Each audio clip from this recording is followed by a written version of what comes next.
Series का मकसद यही जानना होगा कि हम भारत को फिर से महान कैसे बनाएं। आज इस सीरीज के पहले एपिसोड में हम बात करेंगे एग्रीकल्चर सेक्टर की, जिसे इंडियन इकोनॉमी का बैकबोन माना जाता है। इंडिया का ऑलमोस्ट 58% पॉपुलेशन डायरेक्टली और इनडायरेक्टली एग्रीकल्चर पर डिपेंडेंट है। वहीं इस सेक्टर का जीडीपी कंट्रीब्यूशन अप्रोक्सीमेटली 17.8% है। यदि हम नेट क्रॉप्ड एरिया की बात करें तो India highest net cropped country है, followed by USA and China. 1960s के ग्रीन रिवॉल्यूशन के बाद जहां हमने मैसिव एग्रीकल्चर ग्रोथ विटनेस किया, वहीं अब मैन्युफैक्चरिंग और सर्विस सेक्टर के राइज के कारण एग्रीकल्चर का जीडीपी कंट्रीब्यूशन कम होता जा रहा है। वहीं आज फार्मर्स कई प्रॉब्लम्स फेस कर रहे हैं, जैसे rising input cost, absence of insurance and credit, poor supply chain management, absence of cold storage facilities etcetera. इन सबके बावजूद एग्रीकल्चर ने मैसिव पॉपुलेशन को सपोर्ट कर देश में फूड सिक्योरिटी लाने में एक अहम भूमिका निभाई है। यदि इंडिया को इकोनॉमिक सुपर पावर बनना है तो एग्रीकल्चर एक सॉलिड फाउंडेशन पहुंचाकर हमारी ग्रोथ में मदद कर सकता है। आइए आज हम इस वीडियो के माध्यम से जानते हैं कि कैसे एग्रीकल्चर ने इंडिपेंडेंस के बाद ग्रो किया है। इसी के साथ हम देखेंगे कि आज ये सेक्टर क्या चैलेंजेस फेस कर रहा है और कैसे गवर्नमेंट इन्हें टैकल कर रहा है। फाइनली हम जानेंगे कि कैसे एग्रीकल्चर अपने ग्रोथ के तहत मेक इंडिया ग्रेट अगेन का सपना पूरा कर सकता है। चलिए पहले हम देखते हैं कि आखिर इस सेक्टर ने ग्रोथ कैसे हासिल किया। दोस्तों, अगर हम ब्रिटिश इंडिया की बात करें तो ब्रिटिशर्स ने इंडिया में फूड क्रॉप्स के बजाय कैश क्रॉप्स को प्रमोट किया। उन्होंने एग्रीकल्चरल इंफ्रास्ट्रक्चर को इंप्रूव करने के लिए कोई मेजर नहीं लिए, जिसका इम्पैक्ट ये हुआ कि ड्रॉट्स और फैमिन्स काफी कॉमन अक्रेंस थे। 1947 के बाद जब हमने इंडिपेंडेंस अचीव किया तब एग्रीकल्चर कई प्रॉब्लम्स फेस कर रहा था। इरिगेशन फैसिलिटीज ना डेवलप होने के कारण हम मानसून पर कंप्लीटली डिपेंडेंट थे। वहीं मॉडर्न टेक्नोलॉजी के एब्सेंस के कारण ग्रेन प्रोडक्टिविटी काफी लो हुआ करता था, इसलिए फूड शॉर्टेज का इशू हमने फेस किया। गवर्नमेंट ने इस इशू को टैकल करने के लिए TL 480 स्कीम के तहत यूएस से फूड ग्रेन्स इंपोर्ट करना शुरू किया। जहां 1956 में हमने 3 million tonne food grains import किए, 1966 तक ये नंबर 10 मिलियन टन पहुंच गया। इसी बीच यूएस ने आर्म ट्विस्टिंग करना शुरू किया। कांस्टेंट यूएस प्रेशर और 1965 से 1966 के सक्सेसिव ड्रॉट से हताश होकर पीएम लाल बहादुर शास्त्री ने फूड सेल्फ सफिशिएंसी को अपना टॉप इकोनॉमिक प्रायोरिटी बनाया। उन्होंने जय जवान जय किसान का नारा देते हुए 1965 में इंडियन जेनेटिसिस्ट MS स्वामीनाथन के अंडर ग्रीन रिवॉल्यूशन लॉन्च किया। इस रिवॉल्यूशन ने मानो इंडियन एग्रीकल्चर का फेस ही बदल दिया।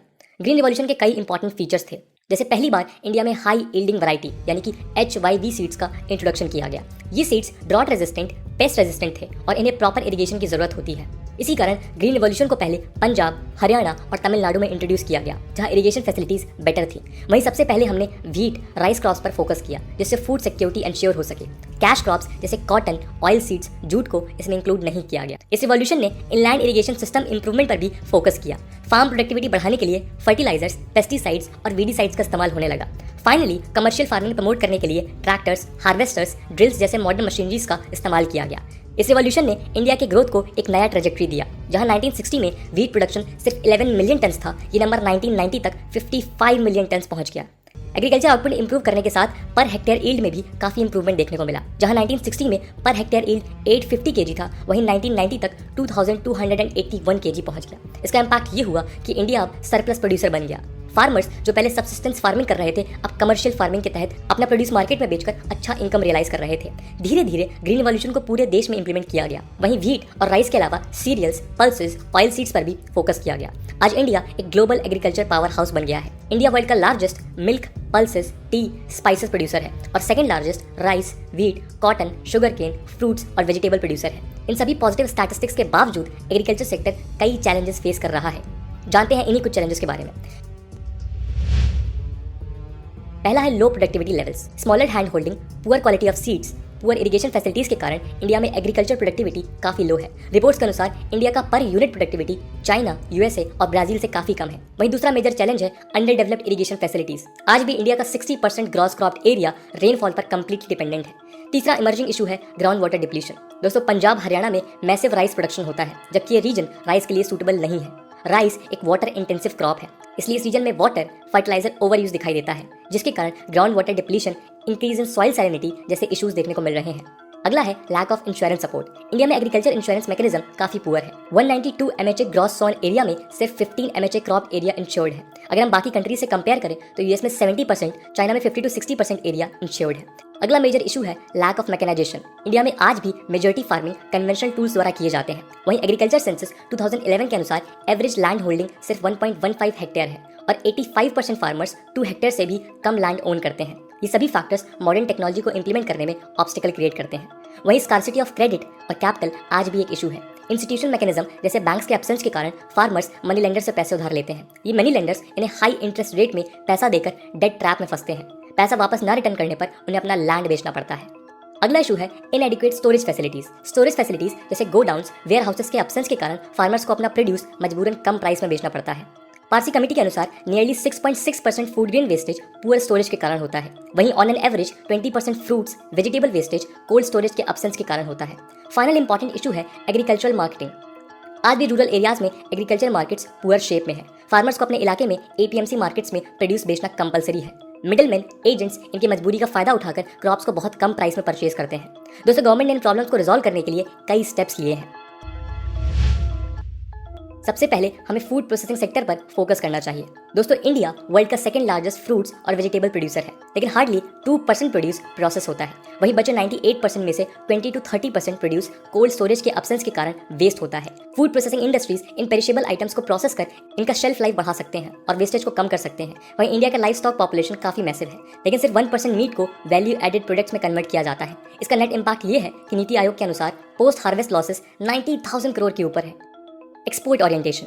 दोस्तों, इंडिया वर्ल्ड के लार्जेस्ट एग्रीकल्चर प्रोड्यूसर देश में से एक है, लेकिन अगर हम एग्रीकल्चर एक्सपोर्ट्स की बात करें तो हम टॉप 10 में भी नहीं आ पाते। यदि हम चाइना से कंपेयर करें तो चाइना प्रोडक्शन और एक्सपोर्ट दोनों में प्रोग्रेस कर रहा है।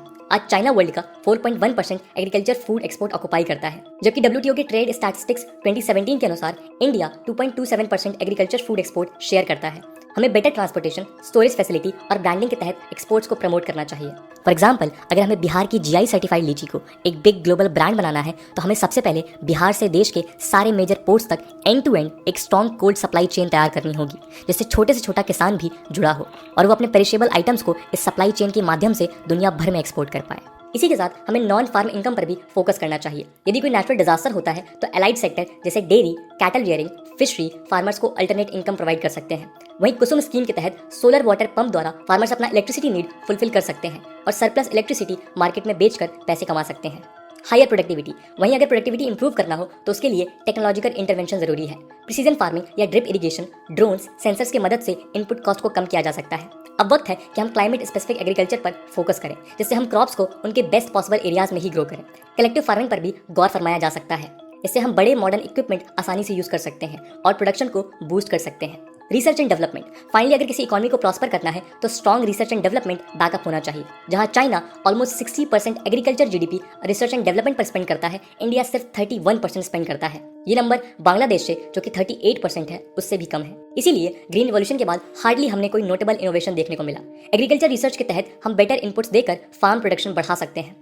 भले ही ये स्कीम हो या ये सब प्रॉब्लम, इन सबसे ज़रूरी है किसानों को जागरूक करना।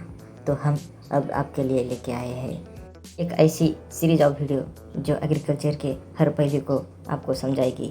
नीचे दिए वाले हर टॉपिक को इसमें कवर किया जाएगा, जैसे कि agronomy, genetic and plant breeding, agriculture etymology, horticulture, agriculture economics, agriculture extension education, agriculture engineering, plant pathology, soil science, agriculture chemistry, animal husbandry and dairy science. Other ऐसे ही बहुत सारे टॉपिक को हम बात करेंगे दोस्तों, इस तरह हमने देखा कि कैसे एग्रीकल्चर सेक्टर इंडिया का फ्यूचर बन सकता है। आपको बता दें कि रखें ताकि इस देश के अन्नदाता की मदद से हम भारत को फिर से महान बना सकें। दोस्तों, आपका क्या ओपिनियन है? ऊपर मेंशन्ड स्कीम्स और सुझावों के अलावा कौन से ऐसे तरीके हो सकते हैं जिससे हम एग्रीकल्चर के प्रोडक्शन को इंडिया में बढ़ा सकते हैं और इस वीडियो में बताई गई समस्याओं को हम रिजॉल्व कर सकते हैं? कमेंट सेक्शन में जरूर बताइएगा। आज की वीडियो के लिए इतना ही। आई होप आपको वीडियो पसंद आई होगी और अगर पसंद आई है तो अपने दोस्तों के साथ शेयर करना मत भूलिएगा। हम मिलते हैं अगले वीडियो में, तब तक के लिए जय हिंद, जय भारत।